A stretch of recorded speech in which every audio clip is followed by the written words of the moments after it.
Jake Morrison pulled his pickup truck into the long driveway and stopped to look at his new house.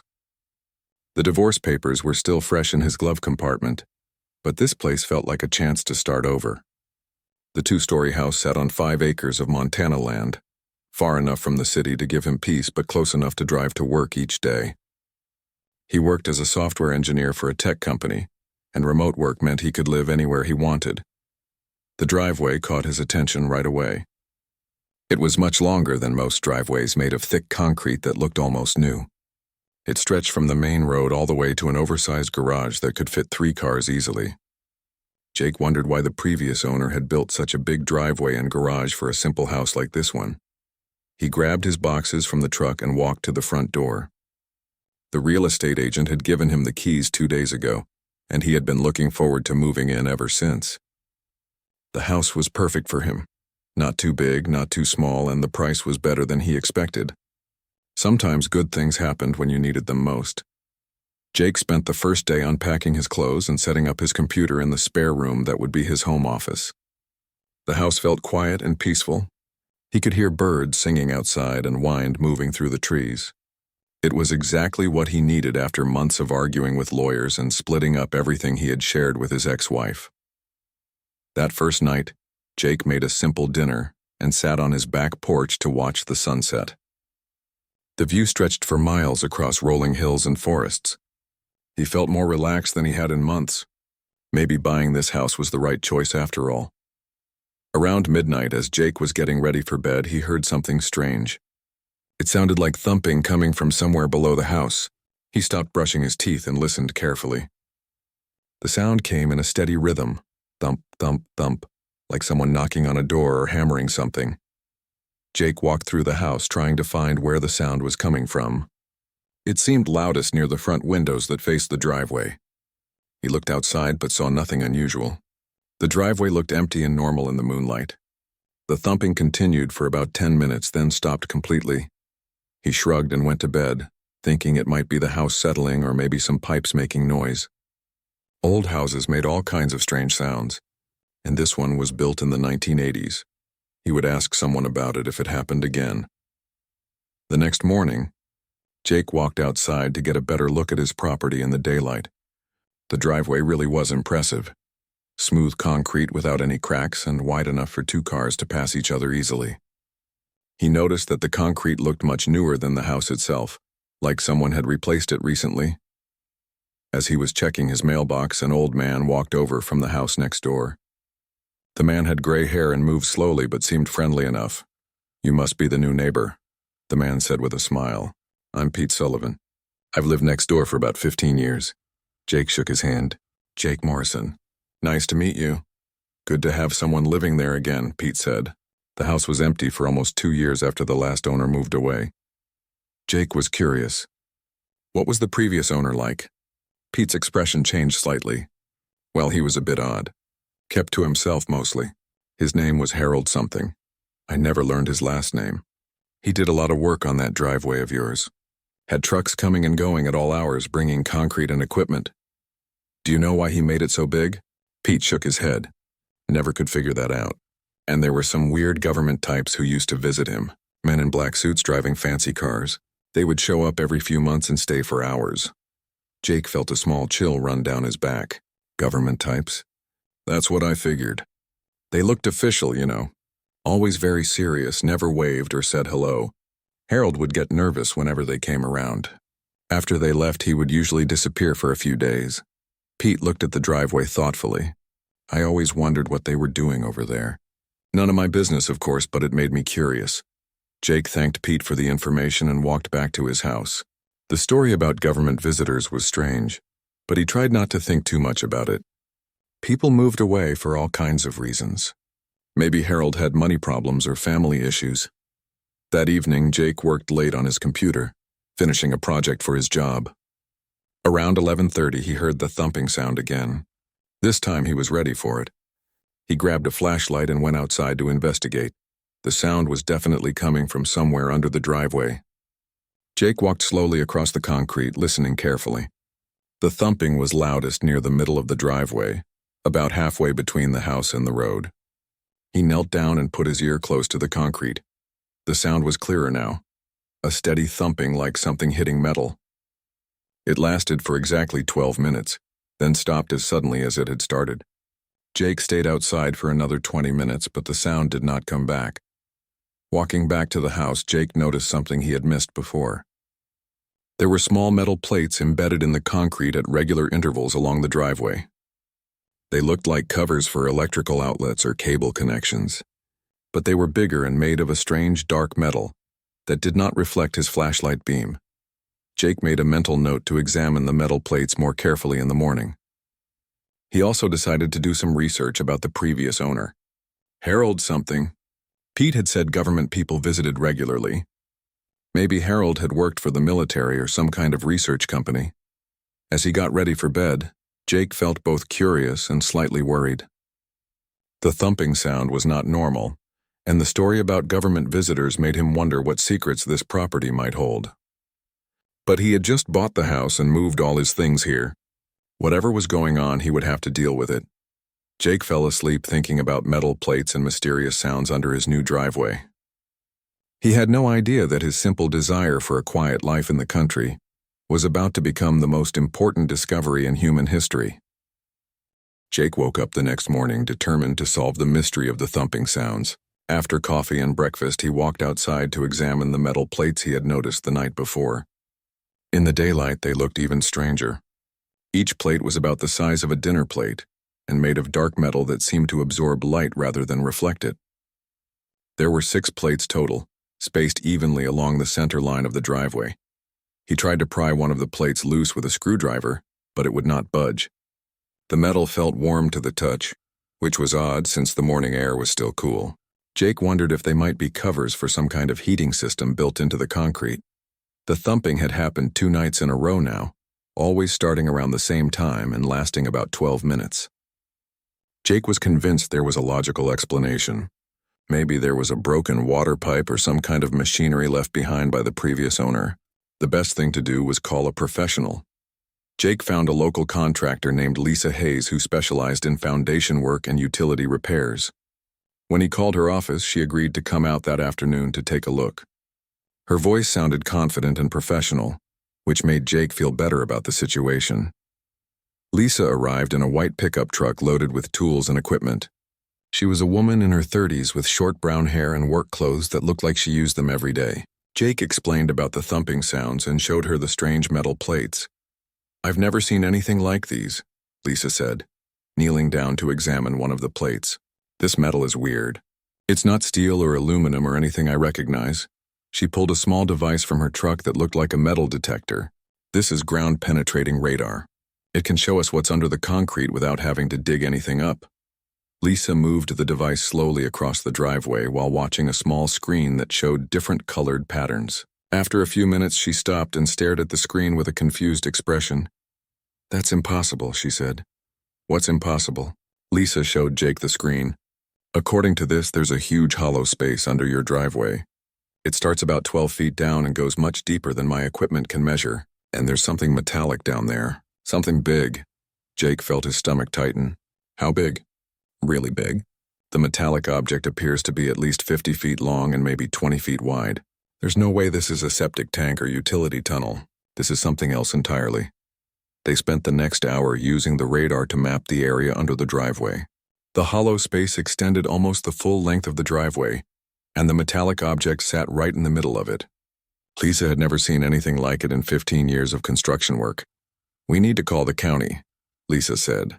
"This might be some kind of underground storage tank that wasn't properly disclosed when you bought the house. Could be environmental issues." Jake thought about Pete's story of government visitors and Harold's nervous behavior. What if we just take a small look first? Maybe dig down just enough to see what we're dealing with. Lisa shook her head. "I don't know. This could be dangerous. What if it's full of chemicals or something toxic? The radar shows it's hollow, right? If it was full of liquid, would it look the same?"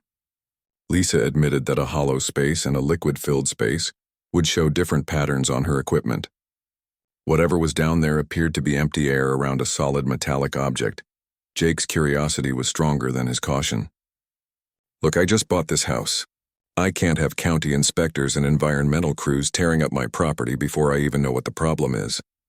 Let's just make a small hole and peek inside. If it looks dangerous, we'll call the authorities right away. Lisa was reluctant, but she understood Jake's position. She also had to admit she was curious about what they had found. In her years of construction work, she had never encountered anything like this. They decided to excavate a small area near the garage, where the concrete was thinnest according to the radar readings. Lisa brought a concrete saw from her truck and carefully cut a 3-foot square section. The concrete was much thicker than normal, almost 8 inches instead of the usual 4. Using shovels and a small pneumatic drill, they dug through the soil beneath the concrete. The ground was packed hard, like it had been compressed by heavy machinery. About 10 feet down, Jake's shovel hit something solid. "That's it," Lisa said, checking her radar device. "Whatever's down there, you just found it." They cleared away more dirt, revealing a smooth surface made of the same dark metal as the plates in the driveway. The surface had geometric patterns etched into it, lines and shapes that formed complex designs unlike anything Jake had ever seen. "This is not human-made," Lisa said quietly. "I've worked with every kind of metal and construction material there is.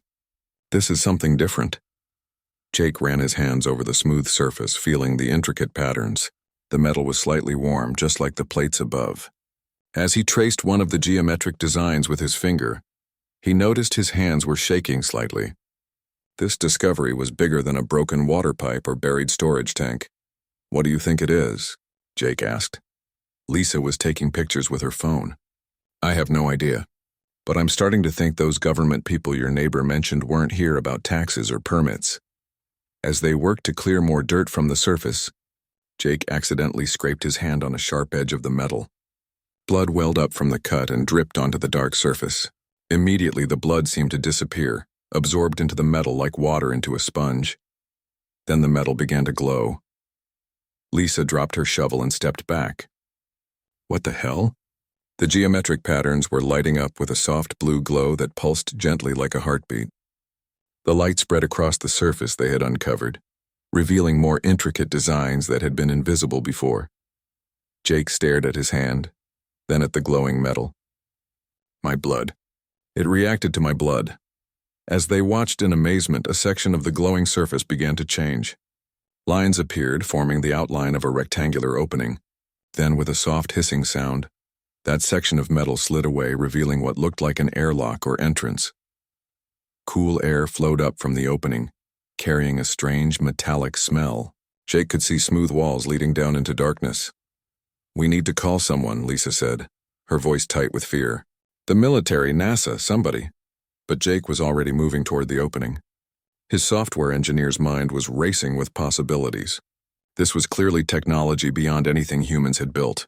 The blood activation, the geometric patterns, the perfect construction. This was something extraordinary. "Jake, don't," Lisa warned. "We don't know what's down there." Jake looked at her seriously. "Lisa, this might be the most important discovery in human history. We can't just walk away." He grabbed his flashlight and started climbing down into the opening, leaving Lisa standing above ground, torn between fear and curiosity about what lay hidden beneath Jake's driveway. Jake's flashlight beam revealed a corridor made of the same dark metal, with walls covered in glowing blue patterns. The air felt clean and fresh, not stale like he would expect from something buried underground for years. Each step echoed softly as he moved deeper into what was clearly not a human construction. "Jake, this is insane," Lisa called down from above. "You need to come back up right now." "Just give me 5 minutes," Jake replied. "I need to see what this is." The corridor stretched ahead for about 20 feet before opening into a larger space. Jake's flashlight revealed a room filled with strange equipment and surfaces that curved in impossible ways. Everything was made of the same dark metal, but panels and displays covered the walls, some glowing with soft lights of different colors. The ceiling was higher than Jake expected, maybe 10 feet tall and shaped like the inside of an oval. In the center of the room sat something that looked like a chair, but designed for someone much taller than a human. The chair faced a large panel covered with symbols and lights that reminded Jake of a computer display, but far more advanced than anything he had seen. As Jake moved closer to examine the chair, more lights began activating throughout the room. Panels hummed to life.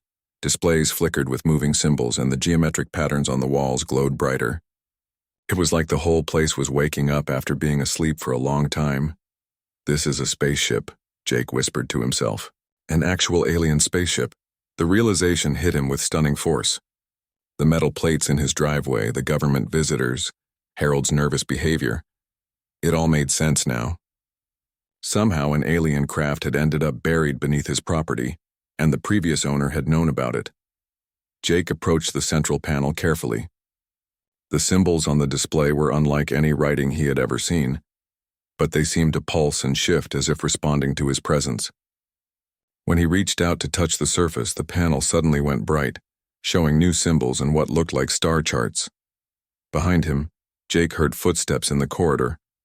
Lisa had decided to follow him down. "Oh my God," Lisa breathed as she entered the room. "Jake, we're inside a spaceship." "I know," Jake said, still staring at the display panel. "The question is, how did it get here?" Lisa walked around the room, her flashlight revealing more details. There were storage compartments built into the walls, additional chairs or beds designed for tall beings, and equipment that looked far too advanced for human technology. Everything was clean and functional, as if it had been maintained by some automatic system. "This explains the thumping sounds," Lisa said. "Some kind of machinery running on a schedule." Jake nodded. "The blood activation must have started a wake-up sequence. This whole ship was dormant until I cut my hand." As if responding to his words, new lights began activating throughout the ship. They could hear mechanical sounds, systems starting up, air moving through ventilation, the hum of power flowing through conduits. The ship was definitely coming back to life. "We should leave," Lisa said nervously.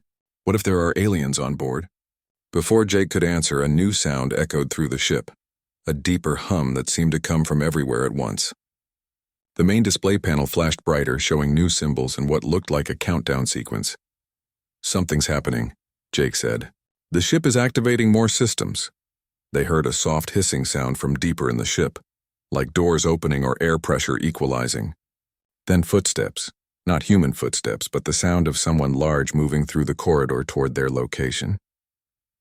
Lisa grabbed Jake's arm. "We need to get out of here right now," but it was too late. A figure appeared in the doorway leading to the back of the ship.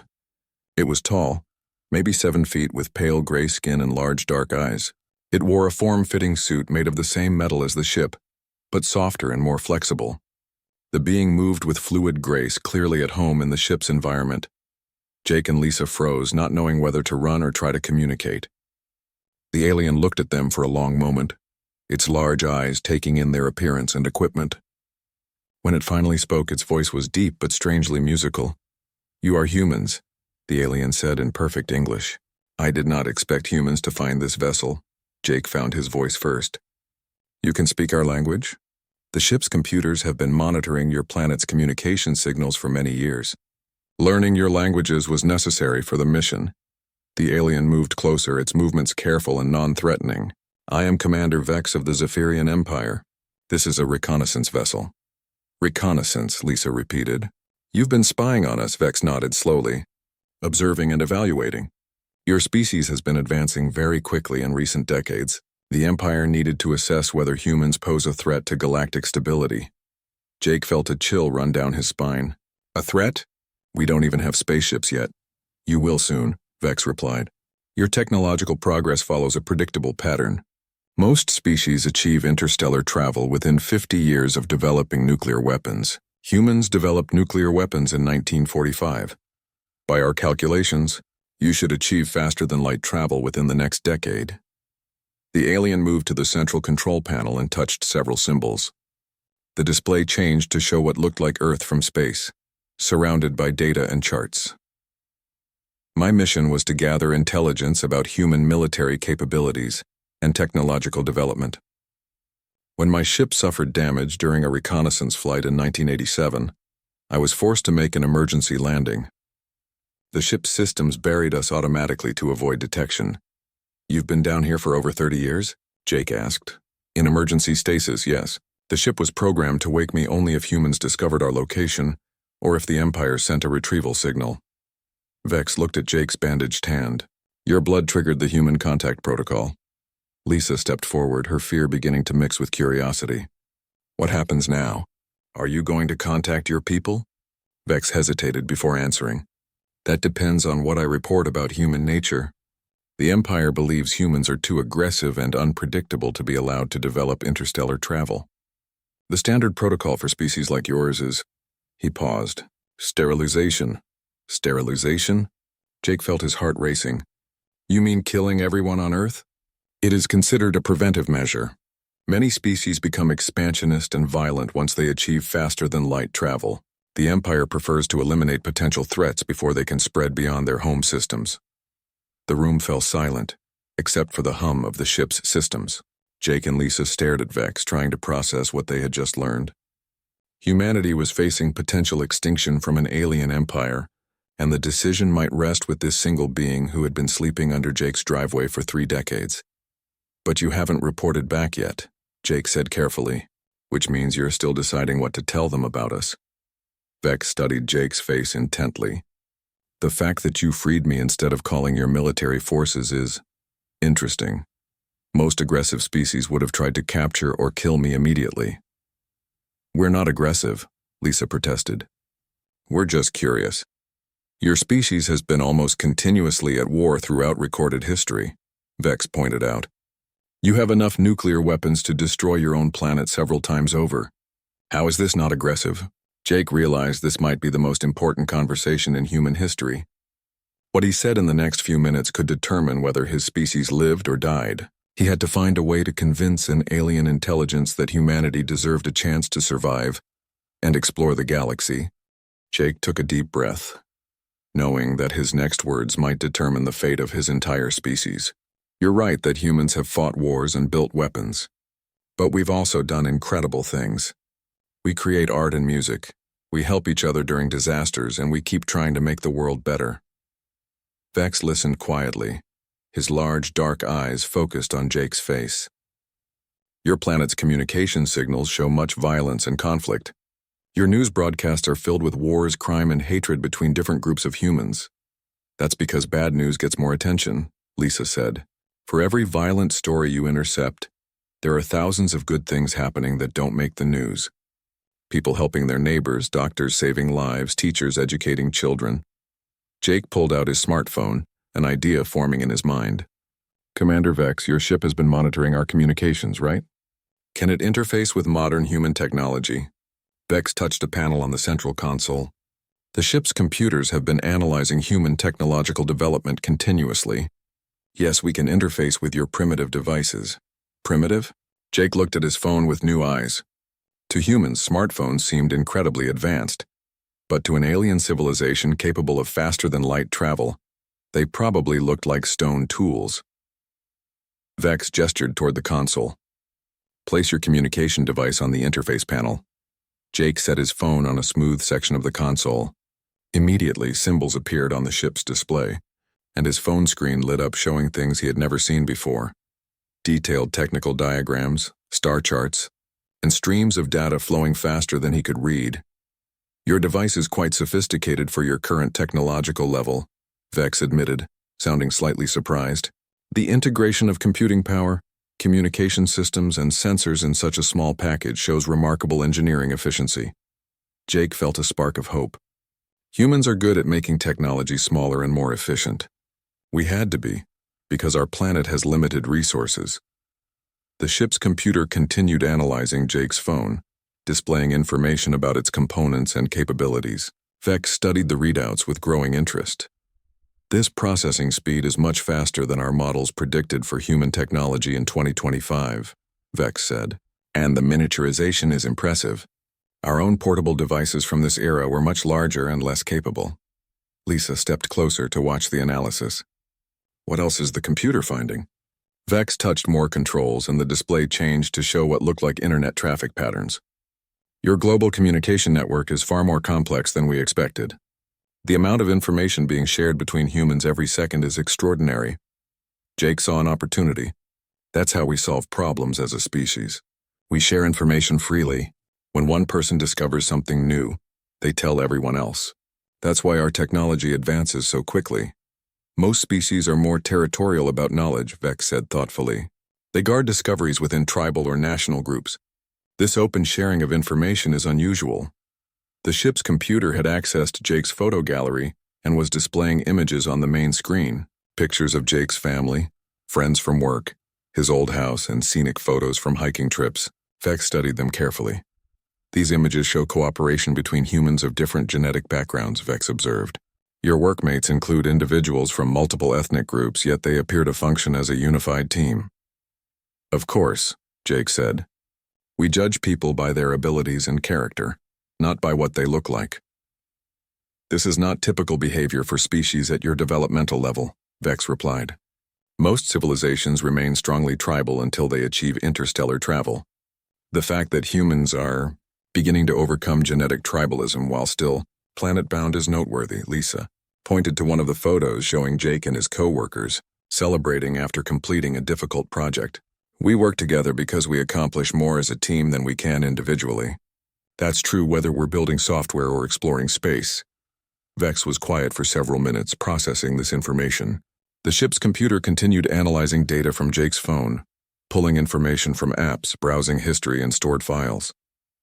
Jake realized the computer was getting a detailed picture of human civilization through his personal device. Your entertainment media shows significant violence, Vex said, but also themes of cooperation, self-sacrifice, and protection of the weak. These heroic narratives appear frequently in human storytelling.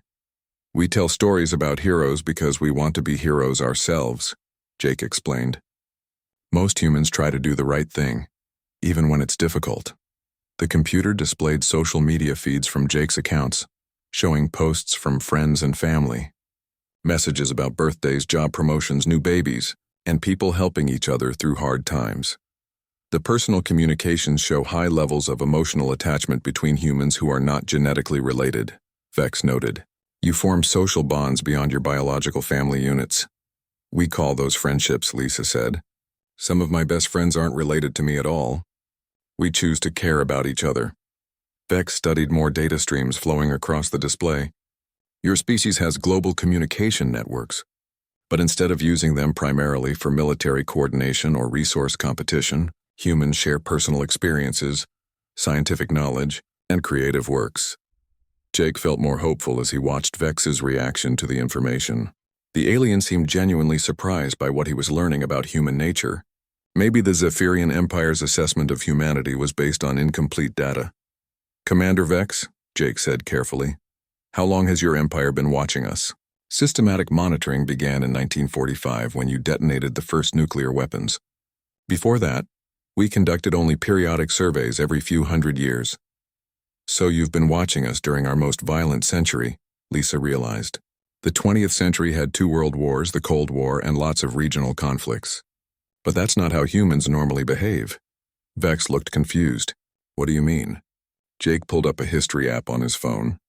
For most of human history, we lived in small communities where everyone knew everyone else. People helped their neighbors because they depended on each other for survival. The large-scale wars and conflicts you've been monitoring are recent developments that happened because our technology advanced faster than our social systems. The ship's computer accessed the history app and began displaying timelines of human development. Vex studied the information with growing interest. You had thousands of years of relatively peaceful agricultural societies before the industrial age, Vex said slowly. The period of intense warfare correlates with rapid technological change and population growth. Exactly, Jake said. We're still learning how to organize large civilizations peacefully. But we're making progress. There are fewer wars now than there were 50 years ago. Vex continued studying the historical data. Your species appears to be in a transition phase, developing the cooperative behaviors necessary for a spacefaring civilization, but still dealing with the territorial instincts of your evolutionary past. Lisa nodded. We're not perfect, but we're trying to become better. Doesn't that count for something? For the first time since they met him, Vex seemed uncertain. The Empire's protocols assume that aggressive species remain aggressive, but your data suggests human behavior may be changing as your civilization matures. Jake pressed his advantage. What if you're wrong about us? What if humans aren't a threat to galactic peace? What if we could become good neighbors to other species? Vex was quiet for a long time, processing everything he had learned. Finally, he spoke in a voice that sounded troubled. If I am wrong about human nature, then I may be about to commit genocide against a species that deserves to survive and explore the galaxy. Vex stood silently at the control panel for several minutes, his tall figure motionless as he processed the implications of what Jake and Lisa had shown him. The ship's displays continued streaming data about human civilization, painting a picture that clearly differed from the Empire's assessment. "I need to understand more," Vex finally said. "The decision I make will affect billions of lives. I cannot rely only on surveillance data and military intelligence reports." Jake felt a surge of hope mixed with terror. An alien commander was reconsidering whether to recommend the destruction of humanity based on a conversation in a buried spaceship under his driveway. The situation was so surreal that part of his mind still couldn't believe it was really happening. "What kind of information would help you make the right decision?" Lisa asked. Vex turned away from the console to face them directly. "I need to see how humans behave in situations that reveal their true nature. When resources are scarce, when survival is threatened, when they must choose between self-interest and the welfare of others. Those situations happen every day," Jake said. "Natural disasters, medical emergencies, accidents. People risk their lives to help strangers all the time. But I have been isolated in this ship," Vex replied. "I have only observed through intercepted communications and surveillance. To make an accurate assessment, I need direct observation of human behavior." Jake realized what Vex was suggesting. "You want to come to the surface, to see how we live." "That would be extremely dangerous," Vex said. "If your military forces discover my presence, they will attempt to capture or kill me. Your governments will want to study my technology and use it for warfare. Not if they don't know you're an alien," Lisa said thoughtfully. "You're humanoid in shape. With the right clothes and maybe some makeup to hide the skin color differences, you might pass for a very tall human." Vex considered this possibility. "My ship's medical bay includes biological adaptation systems. I could temporarily modify my appearance to blend in with your species." Jake felt excitement building. This could be the chance to save humanity. If Vex could see the good side of human nature firsthand, maybe he would report back to the Empire that humans deserve to live. "There's a problem, though," Jake said. "Lisa and I are the only ones who know about you. If we suddenly show up with a 7-foot-tall stranger, people are going to ask questions." Lisa had an idea. "My cousin Danny works at the hospital in town. He's an emergency room doctor. If you want to see humans helping each other, that's the best place to observe it." "How would we explain Vex's presence?" Jake asked. "We could say he's a specialist doctor from another country," Lisa suggested. "Someone with expertise in emergency medicine who's visiting to observe American hospital procedures." Vex listened to their planning with interest.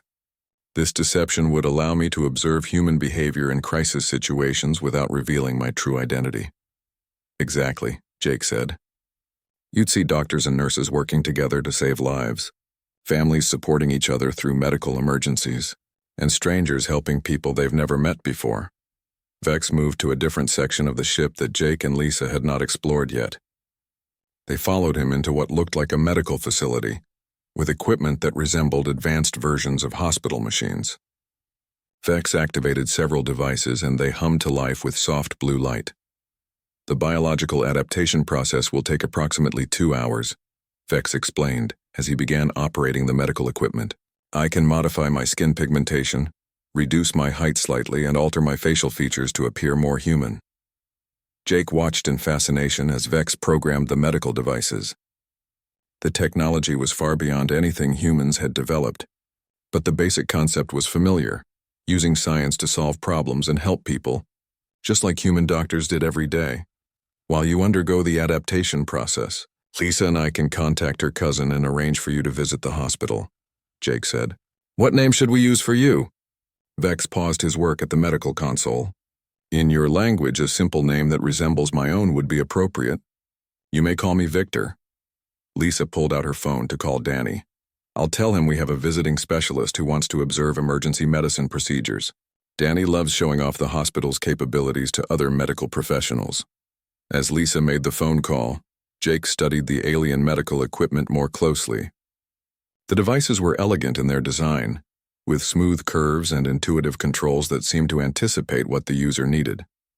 "Vex, can I ask you something personal?" Jake said. "You may ask. What made you become a reconnaissance officer? Why did you choose to explore other worlds?" Vex continued working with the medical devices as he answered. I was curious about other forms of life. The Empire has encountered many species during its expansion across the galaxy, but each one is unique. I wanted to understand how different civilizations develop and what makes them successful or unsuccessful. So you're a scientist as well as a soldier? In the Empire, those roles are often combined. Military officers must understand the species they encounter in order to make strategic decisions. Jake realized that Vex's scientific curiosity might be humanity's greatest asset in this situation. A military officer focused only on threats might not be swayed by evidence of human cooperation and creativity. But a scientist who genuinely wanted to understand other species might be willing to revise his conclusions based on new data. Lisa finished her phone call and returned with good news. Danny is excited to meet Victor. He can arrange for a tour of the emergency department tonight during the evening shift. That's when they see the most variety in cases and patient situations. Vex began the biological adaptation process, lying down on a platform surrounded by the medical devices. Soft light played over his body as the machines worked to modify his appearance. There is something else you should know, Vex said as the adaptation proceeded. My ship has been receiving signals from the Empire. A decision has been made about Earth's future. Jake felt his heart skip a beat. What kind of decision? A sterilization fleet has been dispatched. Multiple ships carrying weapons capable of eliminating all life on your planet. They will arrive in approximately 6 months. The room seemed to spin around Jake. 6 months. Humanity had 6 months to live unless Vex could be convinced to send a different report to his superiors. 6 months, Lisa whispered. Can you contact them? Tell them to stop the fleet? Only if I have compelling evidence that humans pose no threat to galactic stability, Vex replied. And only if I can convince the High Command that their assessment was incorrect. Jake realized the enormous responsibility that had fallen on his shoulders. He was just a software engineer who had bought a house in the country to start a new life after his divorce. Now he was humanity's unofficial ambassador to an alien empire that wanted to destroy his entire species. Then we better make sure your visit to the hospital goes well, Jake said grimly. The medical devices completed their work and Vex sat up on the platform. His appearance had changed dramatically. His skin was now a normal human color. His height had decreased to about 6.5 feet. And his facial features looked human enough to pass casual inspection. Only his eyes remained noticeably different, larger and darker than typical human eyes, but not obviously alien. The adaptation is temporary, Vex explained as he examined his reflection in a polished metal surface. It will last approximately 72 hours before my normal appearance returns. Lisa handed him a set of clothes she had retrieved from her truck. Dark pants, a button-down shirt and a jacket that would help him blend in at the hospital. Victor, Jake said, testing the human name. I hope you're prepared to see the best of humanity tonight. Our entire species is counting on it. The hospital visit exceeded all of Jake's hopes. Over the course of 6 hours in the emergency department, Vex witnessed human nature at its finest. He watched doctors work 18 hours straight to save a car accident victim, saw nurses comfort grieving families, and observed strangers in the waiting room sharing food and offering support to each other during difficult times. Danny, Lisa's cousin, had been the perfect guide. He explained not just the medical procedures but the human motivations behind them, why doctors chose such a demanding profession, how medical teams trained together to save lives, and the way communities came together to support their local hospitals. Vex asked careful questions throughout the evening, probing deeper into human behavior and motivations. He seemed particularly interested in the concept of medical ethics, the idea that doctors treated all patients equally regardless of their background, wealth, or social status. Even criminals and enemies receive the same medical care, Danny had explained. We believe every human life has value. By the time they returned to Jake's property in the early morning hours, Vex was quiet and thoughtful. The three of them climbed back down into the buried ship, where Vex immediately went to the communications console. I need to contact the Empire, Vex said. What I observed tonight contradicts our assessment of human nature. Jake felt a surge of hope but also nervousness. Everything depended on Vex's report and whether his superiors would believe him. Vex activated the ship's long-range communication system. Complex symbols flowed across the displays as he composed his message to the Empire's high command. Jake and Lisa watched anxiously, knowing that this transmission would determine humanity's fate. After several minutes, Vex completed his report and sent it into space. Now they had to wait for a response from an alien civilization thousands of light years away. "How long before you hear back from them?" Lisa asked. "The quantum communication system transmits instantaneously," Vex replied. "But the High Command will need time to review my report and make a decision. I expect a response within 12 hours. Jake spent those 12 hours pacing around his house, unable to concentrate on anything else. Lisa stayed with them, equally anxious about the outcome. They tried to eat breakfast and lunch, but no one had much appetite. Finally, in the afternoon, the ship's communication system activated with an incoming message. Vex read the response with an expression that Jake couldn't interpret. "What do they say?" Jake asked when Vex finished reading. Vex was quiet for a long moment before answering. "The High Command acknowledges my report but questions my objectivity. They believe my extended isolation may have compromised my judgment." Jake's heart sank. "They don't believe you." "They are sending a verification team," Vex continued. 3 ships with military specialists who will conduct their own assessment of human capabilities and behavior. When will they arrive?" 2 weeks, Vex said grimly. "The sterilization fleet will continue on its current course. If the verification team confirms my assessment, the fleet will be recalled. If they disagree with my conclusions, the sterilization will proceed as planned." Lisa sank into one of Jake's kitchen chairs. 2 weeks to convince a team of alien military specialists that humanity deserves to survive. Jake felt overwhelmed by the magnitude of the challenge. It had been difficult enough to convince one alien who was already questioning his mission. Now they had to persuade an entire team who would be actively looking for evidence that humans were dangerous. "What will they be looking for?" Jake asked. "Military capabilities, technological advancement, evidence of aggressive expansion, and social cohesion," Vex replied. "They will want to determine whether humans pose a potential threat to other species. Once you achieve interstellar travel," Jake realized that humanity's greatest strengths might also be seen as threats by alien observers. Human creativity and rapid technological advancement could look like dangerous unpredictability. Military capabilities developed for defense could be interpreted as preparation for conquest. "We need to contact someone," Jake said. "The government, military leaders, scientists, someone who can help us present humanity in the best possible light." "That would be extremely dangerous," Vex warned. "If your authorities learn about the verification team's arrival, they may respond with military force. Any aggressive action would confirm the Empire's assessment that humans are too violent to be allowed to survive." Lisa had been quiet during this exchange, but now she spoke up. "Jake, remember what you told Vex about how humans solve problems? We share information and work together as a team." Jake understood what she was suggesting. "You think we should tell other people about this?" "Not the government or military," Lisa clarified. "But scientists, doctors, teachers, people who represent the best of humanity. If the verification team is going to judge our entire species, they should meet humans who demonstrate our positive qualities." Vex considered this idea. It would be risky to involve more people. Each additional person increases the chance of the secret being revealed publicly. But it also increases our chances of success, Jake pointed out. One software engineer and one contractor aren't the best representatives of human civilization. We need people who have dedicated their lives to helping others and advancing knowledge. Over the next hour, they developed a careful plan. Jake would contact his former colleague at NASA, Dr. Amy Chen, who had both the scientific credentials and the security clearance to handle sensitive information responsibly. Lisa would reach out to Danny at the hospital and a few other trusted professionals in the medical field. They would present the situation as a unique opportunity for first contact with an alien civilization, which was technically true. The key was to emphasize the scientific and diplomatic aspects while downplaying the immediate threat to humanity's survival. "We'll need a cover story for why Victor is here," Lisa said. "We can't just tell people he's an alien visitor." Jake had an idea. "What if we say he's part of a secret government program?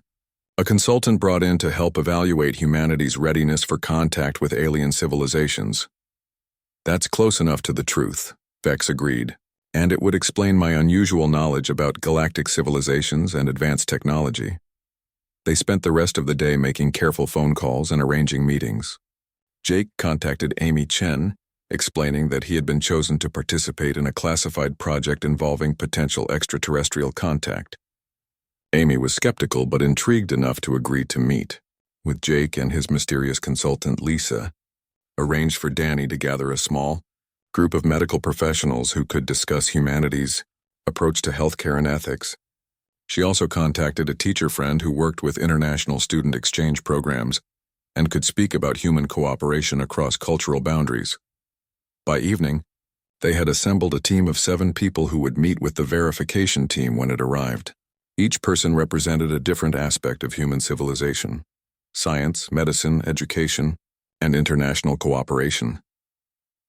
"Now we wait," Jake said as they finished their preparations. "And hope," Lisa added.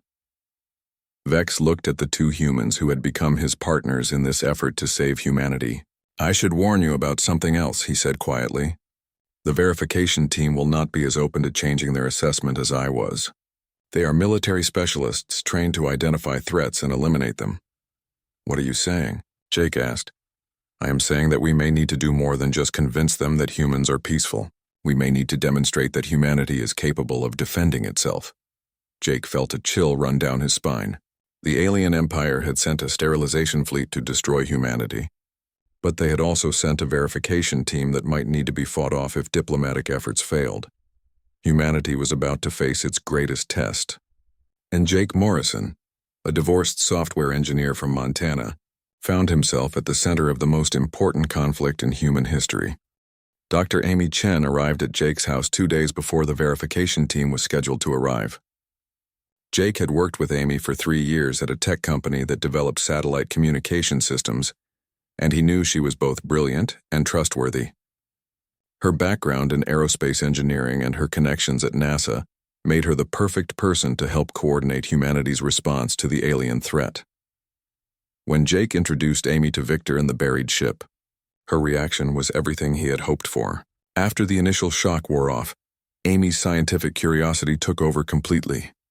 "This technology is incredible," Amy said, examining the ship's control systems. "The power source alone represents advances in physics that are decades ahead of human science."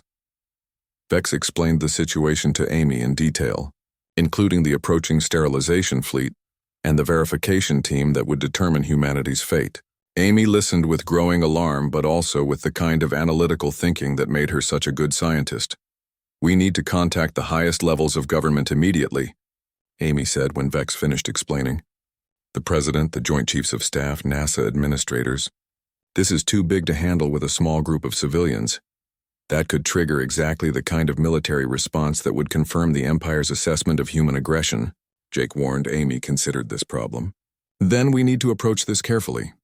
I can contact specific people I trust in the government and scientific community, people who will listen to evidence before making decisions." Over the next day, Amy made a series of secure phone calls to colleagues at NASA, the Department of Defense, and several universities. She presented the situation as a classified project requiring immediate attention from experts in various fields. Within 12 hours, Jake's property had been quietly transformed into an unofficial command center. Military vehicles arrived discreetly, bringing senior officers, scientists, and intelligence specialists. All of them had been briefed on the basic situation and sworn to absolute secrecy. General Patricia Woods, a senior Air Force officer with experience in aerospace defense, took charge of the military aspects of the situation. Dr. Jonathan Miller, a physicist from MIT, led a team examining Vex's ship and its technology. Dr. Sarah Kim, a linguist and anthropologist from the State Department, worked on developing communication strategies for the verification team's arrival. Jake found himself in the surreal position of briefing top government officials and military leaders in his own backyard. The buried alien ship had become the focus of the most important security operation in human history. "The verification team will consist of 3 specialists," Vex explained to the assembled group: "a military strategist, a technology assessor, and a behavioral analyst. They will spend approximately 1 week evaluating human civilization before making their recommendation to the Empire." General Woods leaned forward. What kind of military capabilities are they expecting to find? Based on their surveillance data, they know humans possess nuclear weapons, advanced aircraft, and satellite communication networks. They will be looking for evidence of weapons development programs and military expansion plans. And what would convince them that we're not a threat? Dr. Miller asked. Vex hesitated before answering. Honestly, I'm not certain they can be convinced.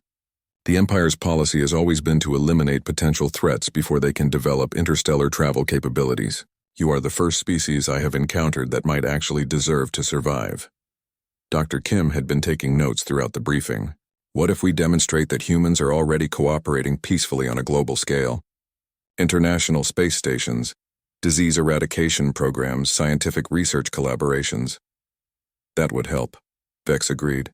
But they will also be evaluating your military technologies and strategic thinking. If they conclude that humans could pose a future threat, peaceful cooperation will not be enough to save you. Jake had been listening to the discussion with growing unease. Are you saying we might have to fight them? I am saying you might have to demonstrate that attacking Earth would be more costly than the Empire is willing to accept, Vex replied. The verification team will report not just on human nature, but on human defensive capabilities. General Woods understood immediately. You're talking about deterrence, convincing them that invading Earth would be too expensive in terms of ships and personnel? Exactly, Vex said. The Empire has thousands of worlds under its control. Earth is just one planet among many. If the cost of conquering humanity appears too high, they may choose to leave you alone even if they consider you potentially dangerous. Dr. Miller looked excited despite the grim situation. Could we use your ship's technology to improve our defensive capabilities? Even basic improvements in our weapons and detection systems might be enough to change their assessment. Vex nodded slowly. My ship contains detailed technical specifications for Empire technology. With human ingenuity and manufacturing capabilities, you could develop hybrid systems that would be far more effective than your current military equipment. Amy pulled out her laptop and started taking notes. How long would we need to develop these hybrid systems? With your existing industrial capacity and the technical specifications from my ship, you could have prototype weapons and defense systems operational within days, Vex replied. Human manufacturing efficiency is far superior to most species the Empire has encountered. General Woods was already making phone calls to military contractors and research facilities. Within hours, teams of engineers and scientists were on their way to Jake's property to begin the most important technology transfer in human history. Jake watched in amazement as his quiet, rural home became the center of a massive but secret military and scientific operation. Trucks arrived carrying equipment and supplies. Temporary buildings were erected to house the growing number of personnel. The buried alien ship became a research laboratory where human scientists worked around the clock to understand and adapt alien technology. Lisa coordinated with local authorities to maintain the appearance of normalcy. Anyone who asked was told that a classified military exercise was taking place on private property. The cover story held up because similar exercises happened regularly in rural areas across the country. On the second day, Dr. Miller's team achieved their first breakthrough. Using specifications from Vex's ship, they developed a prototype energy weapon that was significantly more powerful than existing human weapons. More importantly, they figured out how to manufacture the weapon using modified versions of existing industrial equipment. The aliens will expect us to have projectile weapons and chemical explosives, General Woods explained to Jake. Energy weapons will be a complete surprise. Amy's team made equally important progress on defensive systems. They developed a prototype energy shield generator that could protect areas as large as entire cities from incoming attacks. The shield system used principles of physics that humans had only theoretical knowledge of. But Vex's technical specifications made practical application possible. We're not trying to match their technology exactly, Amy explained. We're trying to combine their advanced principles with human engineering approaches to create systems they won't expect. Jake found himself serving as a liaison between the human teams and Vex, helping to translate technical concepts and strategic thinking between two very different civilizations. His software engineering background proved surprisingly useful in understanding the logical structures underlying alien technology. As the verification team's arrival approached, Jake realized that humanity had already changed in fundamental ways. The threat from the alien empire had forced unprecedented cooperation between nations, military services, and scientific institutions. Humanity was responding to the crisis exactly the way Vex had hoped they would, by working together and sharing knowledge to solve a common problem. The evening before the verification team was scheduled to arrive, Jake stood on his back porch, looking out over the transformed landscape around his house. Temporary buildings housed scientists and soldiers from around the world. Research laboratories buzzed with activity as teams worked to complete the final preparations for humanity's first formal contact with an alien civilization. Vex joined Jake on the porch, his appearance now back to its natural alien form since the biological adaptation had worn off. "Your species has impressed me once again," Vex said quietly. "In 3 days you have achieved technological advances that most civilizations require decades to develop." "We had a good teacher," Jake replied. "And we had the right motivation." "The verification team will arrive tomorrow morning," Vex said. "Everything depends on the next 7 days." Jake nodded, feeling the weight of responsibility for his entire species. Tomorrow, humanity would face its greatest test, and the fate of billions of people would be decided by how well they could demonstrate their worthiness to join the galactic community. The verification team's ships appeared in Earth's atmosphere exactly when Vex predicted they would.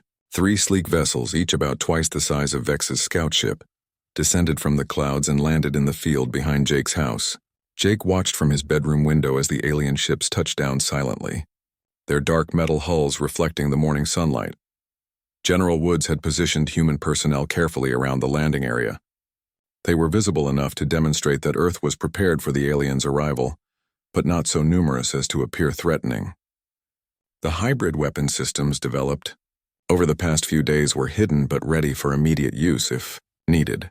The aliens who emerged from the 3 ships were similar to Vex in appearance but carried themselves with the rigid posture of military specialists. Their leader, who introduced himself as Strategic Commander Zara, spoke with Jake and the assembled human representatives in a tone that was polite but clearly skeptical. "We are here to verify Commander Vex's assessment of human civilization," Zara announced. "Our evaluation will determine whether the sterilization fleet continues to Earth or returns to base." Dr. Kim, serving as humanity's chief diplomat, responded carefully. "We welcome the opportunity to demonstrate that humans can be peaceful neighbors in the galactic community." Over the next 3 days, the verification team conducted a thorough examination of human civilization. They visited hospitals, universities, research laboratories, and international cooperation centers. They interviewed scientists, doctors, teachers, and aid workers. They observed human behavior in various situations and tested human knowledge in multiple fields. Jake accompanied the team on many of their visits, continuing to serve as an unofficial ambassador for his species. He watched nervously as the aliens took notes and recorded observations, knowing that every human action was being evaluated as evidence for or against humanity's survival. The aliens seemed particularly interested in human military capabilities. They spent an entire day examining weapon systems, defense installations, and strategic planning facilities. General Woods presented human military doctrine as primarily defensive, emphasizing protection of civilians and international peacekeeping missions. "Your weapons are more advanced than our surveillance indicated," Strategic Commander Zara noted during the military briefing. "These energy-based systems represent significant technological progress. Human engineering capabilities develop rapidly when we focus on solving specific problems," General Woods replied diplomatically. Jake held his breath, hoping the aliens wouldn't realize that the advanced weapons had been developed using technology from Vex's ship. If they discovered the technology transfer, it would probably invalidate the entire evaluation process. On the 4th day, the verification team requested a demonstration of human cooperative abilities. Dr. Miller organized a joint research project involving scientists from 12 different countries, all working together to solve a complex physics problem in real time. The aliens observed as teams of humans shared data instantly across continents, collaborated on calculations, and built upon each other's ideas to reach a solution in just 6 hours. The demonstration showcased both human intelligence and the global communication networks that allowed rapid information sharing. Your species processes information and solves problems more efficiently than most civilizations we have encountered, the team's technology assessor admitted. Jake began to feel hopeful. The verification team seemed genuinely impressed by human achievements and cooperation. Maybe Vex's original assessment would be confirmed, and the sterilization fleet would be recalled. Then everything went wrong. On the 5th day, the team's behavioral analyst discovered evidence of the technology transfer between Vex and human scientists. While examining the hybrid weapon systems, she noticed design elements that were clearly based on Empire technology. Commander Vex has violated first contact protocols, she announced at an emergency meeting that evening. He has shared classified Empire technology with a potentially hostile species. Strategic Commander Zara's expression turned cold. This contamination of the evaluation process invalidates our assessment. The hybrid weapon systems prove that humans cannot be trusted with advanced technology. Vex tried to defend his actions. I shared the technology because humans demonstrated they could use it responsibly. The weapons were developed for defense, not aggression. That is not your decision to make, Zara replied sharply. Empire technology is not to be shared with primitive species under any circumstances. Jake realized that their careful plan was collapsing. The aliens were preparing to leave Earth and recommend that the sterilization fleet continue its mission. Wait, Jake said desperately. You've seen how humans behave. You've observed our cooperation, our scientific achievements, our commitment to helping others. Doesn't that count for anything? Zara looked at him with what might have been sympathy. Individual humans have shown admirable qualities, but your species as a whole remains too unpredictable and aggressive to be allowed to develop interstellar travel. Then you're making a mistake, General Woods said firmly. If you attack Earth, you'll discover just how unpredictable and aggressive we can be. Jake realized that the general was implementing the deterrent strategy they had discussed. If they couldn't convince the aliens that humans were peaceful, maybe they could convince them that attacking Earth would be too costly. Strategic Commander Zara seemed amused by the threat. Your hybrid weapons are impressive for a primitive species, but they cannot match the firepower of our sterilization fleet. Maybe not, Amy said, stepping forward with her laptop. But they don't have to match your firepower. They just have to make conquest more expensive than you're willing to pay. She activated a presentation, showing detailed analyses of the alien ships and their capabilities. Human scientists had been studying the verification team's vessels continuously since they landed, using both traditional sensors and hybrid technology based on Vex's specifications. We've identified weaknesses in your ship designs, Amy continued. Vulnerabilities that could be exploited by weapon systems you don't expect us to have. Your sterilization fleet is designed to attack a primitive species with chemical and nuclear weapons. You're not prepared to face energy shields and directed energy weapons. The aliens exchanged glances that Jake couldn't interpret. They were clearly surprised by the depth of human analysis of their technology. Dr. Miller activated another presentation.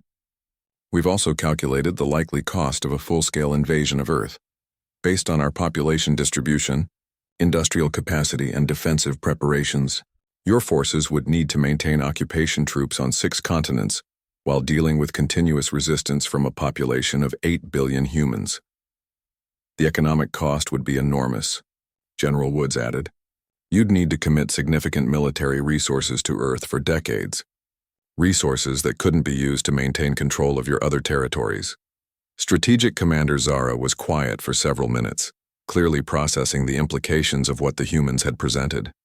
Finally, she spoke in a voice that sounded less certain than before. You are suggesting that conquering Earth would be more expensive than simply leaving humans alone. That's exactly what we're suggesting, Jake said. You came here expecting to find a primitive species that could be easily eliminated. Instead, you found a civilization that's already developing the technology and strategies necessary to defend itself. The verification team held private discussions for the rest of the evening. Jake and the other humans waited anxiously, knowing that the fate of their entire species hung in the balance. The next morning, Strategic Commander Zara announced their decision. The verification team has concluded that humans present a unique situation. While your species shows dangerous potential for aggression and expansion, the cost of sterilization would exceed acceptable limits for a single-world operation. Jake felt his heart pounding. What does that mean? It means the sterilization fleet will be recalled, Zara replied. Earth will be designated as an independent world with restricted contact status. The Empire will not interfere with human development, provided that humans do not attempt to expand beyond their home system without prior approval. The relief that washed over Jake was so intense that he nearly collapsed. Humanity had survived. The alien empire would not destroy Earth, and humans would be free to continue developing their civilization. But Zara wasn't finished. However, Commander Vex will face disciplinary action for violating first contact protocols. He will return with us to face judgment by the High Command. Vex accepted this decision without protest. I understand the consequences of my actions, but I do not regret helping humans demonstrate their worthiness to survive. As the verification team prepared to depart, Jake realized that humanity had changed forever. The crisis had forced unprecedented global cooperation and technological advancement. More importantly, it had proved that humans could work together to face existential threats and find solutions that benefited everyone. 6 months later, Jake stood in his backyard watching the stars. The sterilization fleet had been recalled, and Earth had been granted provisional membership in the galactic community.